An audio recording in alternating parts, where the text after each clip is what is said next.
একটা দিয়ে হয় না তোর? এই মেয়েকে তোমার বুঝাই বলতেছি। কিসব বুঝাবি তুই আমাকে? তুই আমার বয়ফ্রেন্ড চাস? আমি তোমায় বুঝাই বলতেছি। এই তুমি ওরে বলো নাই? তুমি ওরে বলো নাই তোমার সাথে আমার 3 বছরের সম্পর্ক তুমি বলো নাই? আমি তো অফিসে মুখ দেখাতে পারছি না। কি করেছিস তুই? তাই তো বলছি আমি এই ছেলেকে ভালোবাসি মা। এই ছেলেকে ছাড়া আমি থাকতে পারবো না।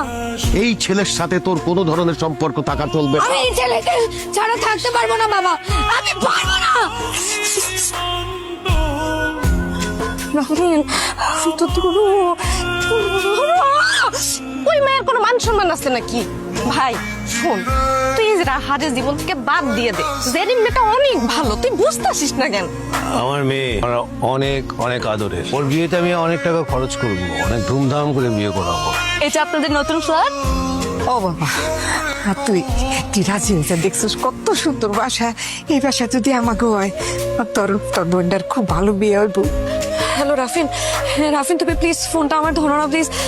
আই এম সরি, আমার একদম করা উচিত হয় নাই। তুমি আমার ফোনটা ধরো প্লিজ। আর শোনো, তুমি ওই মেয়ের সাথে আর কখনো দেখা করবে না, হ্যাঁ?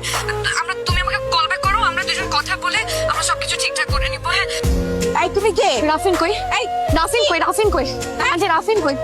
রাফিন, এটা রাফিনের রুম। এটা রাফিন। এই রাফিন, এটা রাফিন। রাফিন, এই রাফিনের রুম কোনটা? রাফিনের রুম কোনটা? রাফিনের রুম কোনটা? রাফিন, I'm sorry. তুমি আমাকে আচ্ছা শোনো, তুমি আমার কথা শোনো, তোমাকে মাফ করে দাও। আমি বাচ্চা ঠিক প্লিজ আমাকে মাফ করে দাও। প্লিজ আমাকে মাফ করে দাও, কোনোদিন হবে না। চল হ্যাঁ প্লিজ নিয়ে যান আপনাদের মেয়েকে। আপনাদের মেয়ে আমার হাজবেন্ডের জীবনটাকে একদম হেল বানিয়ে রেখেছে। রাফিন বলো, তুমি সবাইকে বলো যে তুমি আমাকে অনেক ভালোবাসো। প্লিজ রাফিন চুপ করে থেকো না। রাফিন প্লিজ কথা বলো।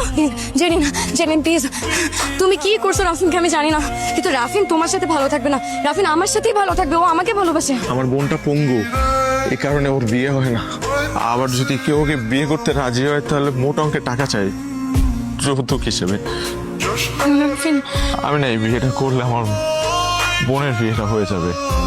আমার বাবা বছরের পর বছর মৃত্যুর সাথে যুদ্ধ করতেছে, চিকিৎসার অভাবে, টাকার অভাবে। আমি যদি আজকে এই বিয়েটা করি তাহলে আমার বাবার অপারেশন হবে সিঙ্গাপুরে। আমার পরিবারের এই শহরে মাথা গোজার কোনো ঠাঁই নাই। আমি যদি আজকে এই বিয়েটা করি তাহলে তারা নিজেদের ফ্ল্যাটে থাকতে পারবে। আমি করছি। তুমি না বলছো আমাকে হ্যাঁ, আমি আমার কথা কোনোদিন আমাকে অন্য কারো মতো আমার কথা শোনো। আমি যেদিন তোকে প্রথম দেখছিলাম